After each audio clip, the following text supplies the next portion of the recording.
ఈ అమ్మాయి ఒక డాల్తో గర్భవతి అయ్యి 3 డాల్స్ కి జన్మ ఇచ్చింది. బ్రెజిల్ కి చెందిన 40 ఏళ్ల మేరీ చాలా రోజులుగా బాయ్ ఫ్రెండ్ లేక ఒక్కతే ఉంది. ఆమె సింగిల్ గా ఉండడం వల్ల చాలా డిప్రెస్డ్ గా ఉండేది. ఇది చూసిన మేరీ వాళ్ళమ్మ తనని చూడలేకపోయింది. అయితే మేరీ వాళ్ళమ్మ మెర్సెలో అనే అబ్బాయి బొమ్మని గిఫ్ట్ గా ఇస్తుంది. ఆమెకి నిజమైన బాయ్ ఫ్రెండ్ వచ్చే వరకు ఈ బొమ్మతో ఆడుకుంటుంది అని అనుకుంది. ఆ తర్వాత మేరీ ఆ బొమ్మతో టైం స్పెండ్ చేయడం స్టార్ట్ చేసింది.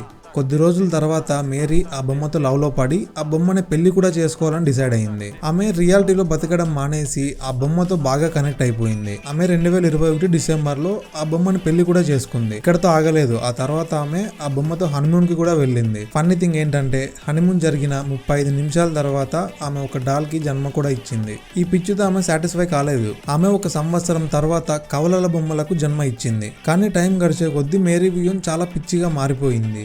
లాస్ట్ కి ఆమె ఏం చెప్పిందంటే ఆమె హస్బెండ్ ఉన్నాడు కదా, అదే ఆ బొమ్మ ఉంది కదా, ఆ బొమ్మ వేరే అమ్మాయితో ఎఫైర్ కూడా పెట్టుకుందని డిసైడ్ అయింది. ఓవరాల్ గా దీనిపై మీ ఒపీనియన్ ఏంటో కామెంట్స్ లో చెప్పండి.